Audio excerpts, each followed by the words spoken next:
आज मैं बात करूंगा वास्तुशास्त्र के अगली और आखिरी दिशा जो है ब्रह्मस्थान, सेंटर पॉइंट घर की या वास्तु की। ये थोड़ा अलग है, तो इसको हम लोग थोड़ा अलग तरीके से जानेंगे। ये बहुत ही इम्पोर्टेंट पॉइंट है घर की वास्तु की। इसे ट्रांसफार्मर कहा जाता है, जहाँ से ऊर्जा क्रिएट होता है, चाहे वो सकारात्मक हो या नकारात्मक। तो हम लोग फेंग शुई के हिसाब से भी जानेंगे और वैदिक वास्तु के हिसाब से भी। तो फेंग शुई के हिसाब से यहाँ के मौलिक तत्व है पृथ्वी। यहाँ का जो उपकारी तत्व है वो है आग, क्योंकि एनर्जी है ना, एनर्जी को आग से रिलेट किया जाता है। एनर्जी उत्पन्न हो रहा है, ट्रांसफार्मर है, पहले ही मैं बताया। हाँ, यहाँ पर ऊर्जा उगता है, ब्रह्म केंद्र है ना, ब्रह्मस्थान है ना। और नकारात्मक है फेंग शुई के हिसाब से वुड, काठ, क्योंकि वहाँ पर अगर आप काठ दे दोगे, कोई पेड़ लगा दोगे, तो उसमें भार रहेगा और वह वहाँ का पोषक तत्व खींच लेगा। लेकिन वैदिक वास्तु के हिसाब से तो बोला जाता है कि यहाँ का तत्व है आपका आकाश यानी ईथर। सही है, क्योंकि ऊर्जा जो है वो ब्रह्मांड से सीधा यहाँ पर आता है। और उसके हिसाब से एयर यानी मेटल इसके लिए हानिकारक है और जल है सहकारी।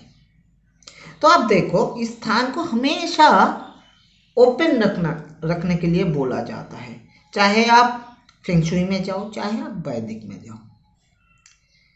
अभी आप बोलोगे कि दोनों तरफ से दो तरह की बातें क्यों है, लेकिन हो सकता है कि बातें दो तरीके से बोला जा रहा है, लेकिन बोला जा रहा है इसकी जो असल लक्ष्य है वो एक ही है। फेंग शुई में बोला जाता है कि यहाँ पर पेड़ मत लगाओ, और वैदिक में बोला जाता है यहाँ पर भार मत रखो, यानी मेटल भी भारी होता है। धातु की चीज हमेशा भार उत्पन्न करता है, और एक बड़ा सा पेड़ भी भारी होता है। इसको खुला हुआ रहना चाहिए। तो खुले हुए रहने पर बोलते कि फेंग शुई के हिसाब से यहाँ पर खुला हुआ स्थान में हम लोग क्या कर सकते हैं, हवन कर सकते हैं। मंदिर होता है, तुलसी मंदिर।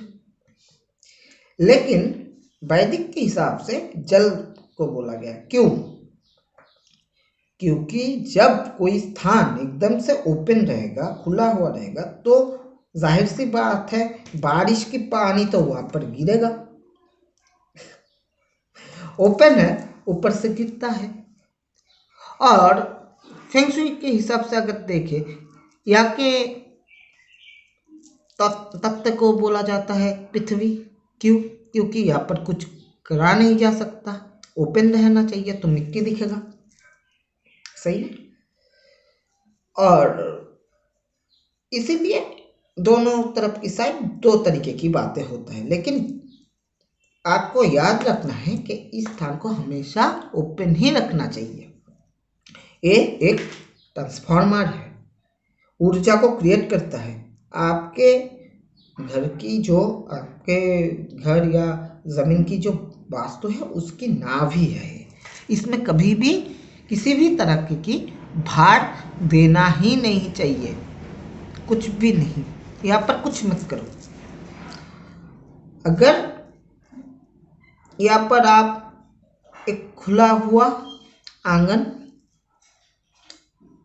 या फिर तुलसी मंदिर रख सकते हो, लेकिन अभी के टाइम पर इतना कम जगह होता है कि हम लोग उसको भी यूज कर लेते हैं। लेकिन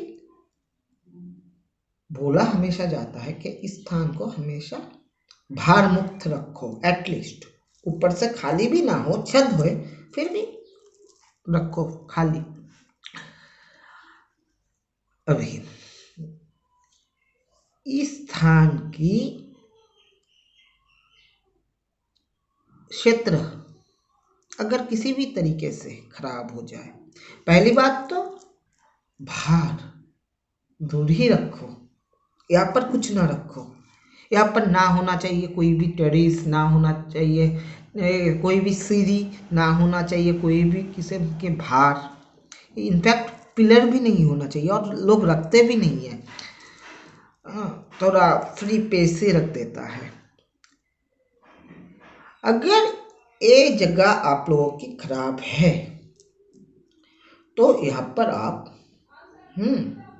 खराब है मतलब कुछ भी रख चुके हो तो यहाँ पर आप 6 या 8 रड युक्त सिरामिक की लाल कलर के जो विंड चार्म होता है वो लगा सकते हो, या फिर पत्थर, मिट्टी या सिरामिक की बनाए हुए किसी भी चीज को, सामान को यहाँ पर रख सकते हो एज ए शो पीस, क्योंकि ये सब चीज भी मिट्टी से ही आता है।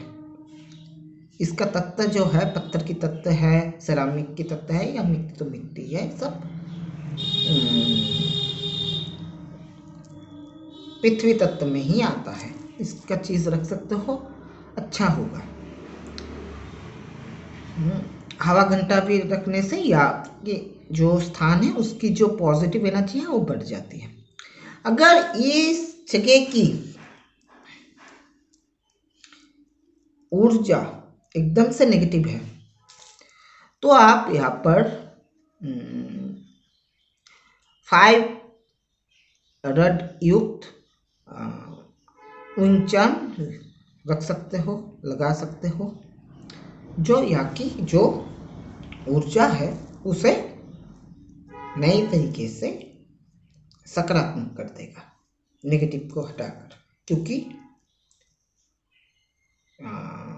5 रड युक्त सिरामिक रड युक्त जो विंड चार्म होता है उसमें वो पावर होता है कि वो एनर्जी को ट्रांसफॉर्म कर सके, क्योंकि मैंने पहले ही बोला ये ट्रांसफार्मर की तरह है, ऊर्जा को ट्रांसफर कर सकते हैं। तो इस स्थान को हमेशा ठीक रखें।